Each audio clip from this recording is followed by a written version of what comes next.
à toutes et à tous, je suis ravie de vous retrouver pour cette nouvelle vidéo. Nous allons regarder ensemble aujourd'hui les cotes automatiques. Pour faire des cotes automatiques, il faut évidemment que vous ayez déjà exemplarisé l'un de vos documents. Je vérifie sur mes documents comment sont renseignées mes cotes. Je clique sur mon livre, je rentre dans la fiche exemplaire et je vérifie que la cote est bonne. C'est cette case-là qui remontera ensuite dans l'état d'édition des cotes automatiques.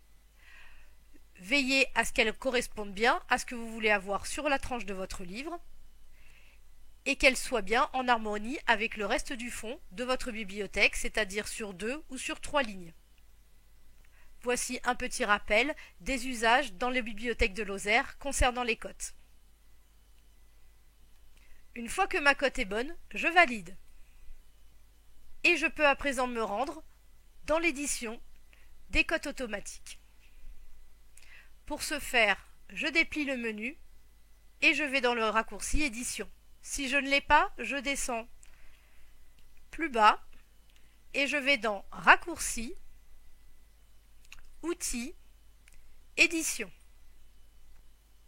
La plupart des bibliothèques de Lozère ont leurs états d'édition qui sont classés ainsi. Je me rends dans le dossier cotes. J'ai le choix entre les cotes 2 lignes ou cotes 3 lignes. Je choisis celle qui correspond à ma bibliothèque. Ici, dans l'onglet code barre, je vais pouvoir mettre tous les codes barres que je souhaite coter correctement. J'ai plusieurs possibilités, soit en rentrant mes codes barres les uns après les autres, soit en rentrant un fichier de code barres, soit en rentrant une plage de code barres en fonction des numéros. Je vous conseille, quand vous avez beaucoup de documents à faire, d'aller sur les fichiers de code barre.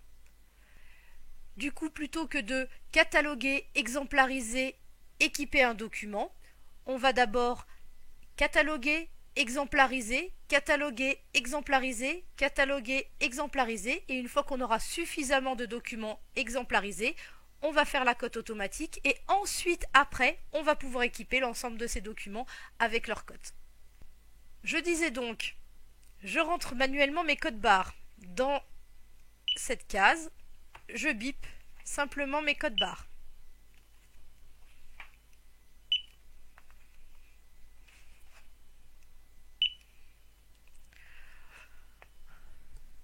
Je vérifie que j'ai bien l'intégralité de mes documents. S'il y en a que je n'aurais pas dû mettre, je peux les supprimer en cliquant sur la petite corbeille.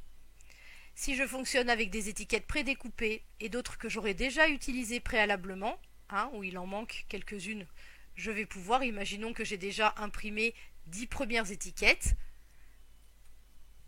je peux commencer au numéro 11 pour pas gâcher le papier et je remets le même papier dans l'imprimante. Si j'utilise des planches vierges ou que je n'ai pas de papier prédécoupé, je ne mets rien du tout.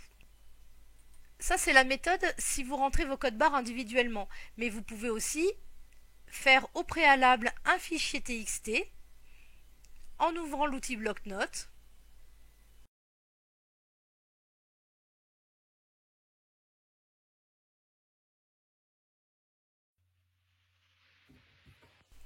Vous bipez vos documents un par un dans le fichier bloc-notes.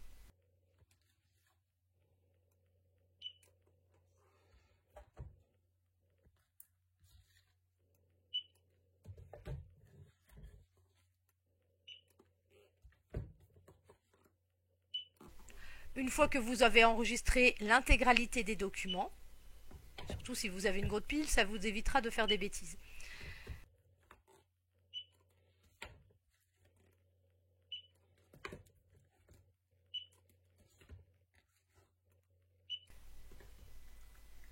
Vous enregistrez le document sur votre bureau ou dans un dossier que vous retrouverez facilement.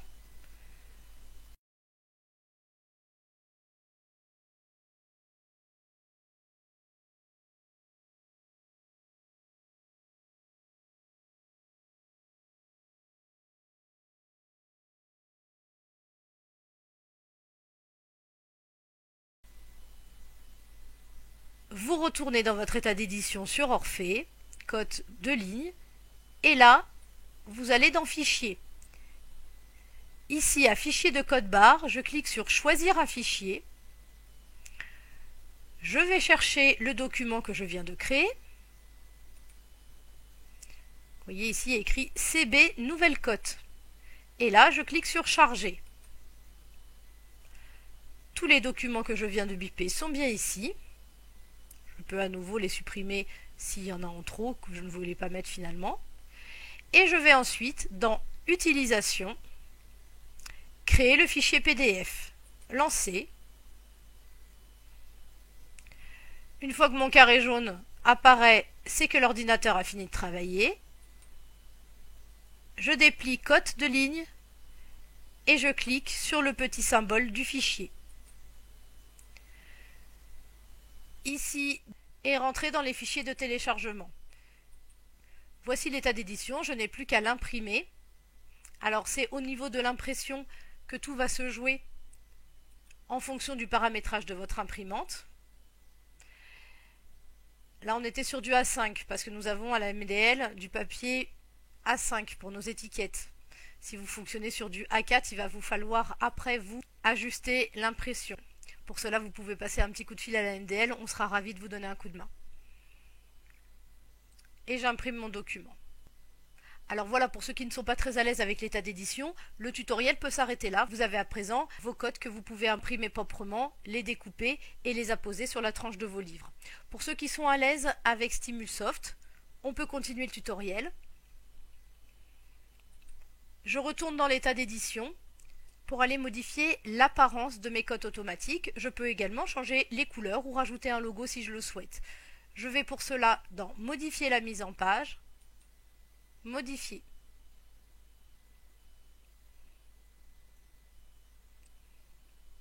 Me voici dans Stimulsoft. Je vois la trame de l'état d'édition.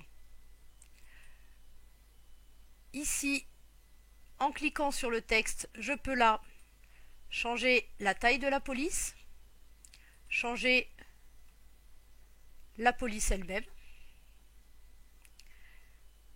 mettre en italique par exemple, en gras, en non gras.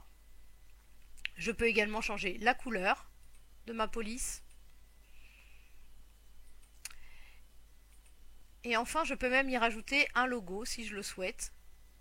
Je vais agrandir ma cote.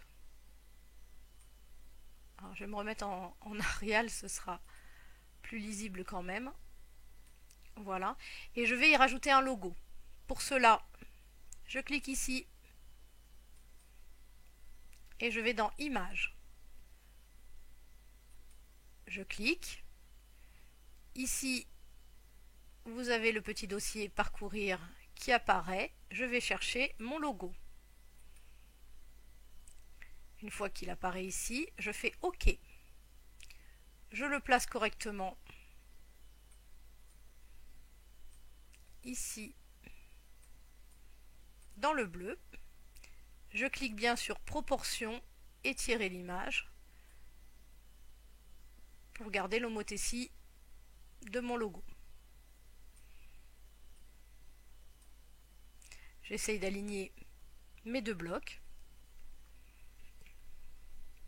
Si j'ai besoin d'agrandir pour mieux voir, je peux agrandir un peu et je fais enregistrer une fois que je suis satisfaite du résultat.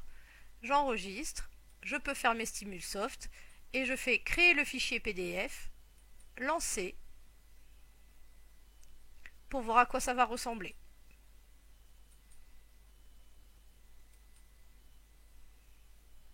Et voilà, j'ai désormais des cotes avec le logo dédié et de la couleur que je le souhaitais. Donc de la même façon, quand vous allez commencer vos impressions, au début je vous invite à ne pas utiliser tout de suite vos planches d'étiquette et à faire des premiers tests pour éviter de gâcher du papier. Voilà, c'est tout pour aujourd'hui, je vous souhaite une excellente journée et à bientôt pour de nouvelles vidéos.